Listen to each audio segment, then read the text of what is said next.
6 जुलै 2025. हा दिवस माझ्यासाठी खूप अमेझिंग दिवस होता. दुपारची वेळ होती. मी असंच पडल्या माझा कधी डोळा लागला समजलं नाही. असंच स्वप्नातच स्वप्न दिसावे असे स्वप्न मला पडलं. तो होता आमच्या लग्नाचा दिवस आणि त्याने माझ्यासाठी चक्क डिजिटल मंगळसूत्र करून आणलं होतं आणि त्याने मला ते दाखवलं. मी त्याला म्हटले, अरे वेड्या, माझ्यासाठी चक्क डिजिटल मंगळसूत्र आणलंस, चल मग घालून दाखव. असं म्हणून मी मस्करीने त्याच्यापासून लांब पळाले. चल मला घालून दाखव म्हणून त्याला चिडवले. तर चक्क तो माझ्या मागून आला आणि मला ते मंगळसूत्र घातलं आणि मी त्याचे खूप खुश होते. मी त्याच्या मिठीमध्ये होते. त्याने त्या दिवशी ब्लू कलरचा सिल्क शर्ट घातलेला होता.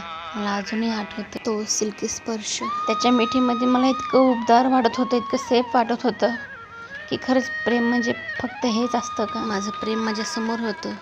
त्याच्या नावाचं मंगळसूत्र, डिजिटल मंगळसूत्र माझ्या गळ्यात होतं. मग का कुणास ठाऊक मी अचानक ते काढलं आणि परत त्याच्या हातामध्ये दिलं आणि एवढी खुश असलेली मी अचानक खूप रडायला लागले.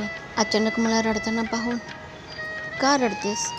आज तर आपलं लग्न पण होतं, आपलं स्वप्न पूर्ण होतं, मग का रडतेस? हातातल्या मंगळसूत्राकडे बघून त्याने त्याची मिठी सैल करत मला विचारलं. मी म्हटले, मी नाही हे लग्न करू शकत, माझ्या काही मर्यादा आहेत. आणि त्याच्या मिठीमध्येच मी हमसून धमसून खूप रडले. आणि अचानक स्वप्नातून मी जागी झाले. असंच काय होतं हे? खूप वेळ लागला हे सगळं समजायला. पण जी मर्यादा आहे ती मला चांगलीच माहीत होती. ही मर्यादा फक्त एका बाईसाठीच का? एका लेडीजसाठीच का ही मर्यादा? का प्रत्येक गोष्टीला मर्यादा आहेत?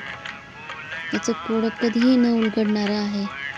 तर असं होतं त्या स्वप्नातच स्वप्न दिसलेलं स्वप्न, ते डिजिटल मंगळसूत्र आणि ती मर्यादा.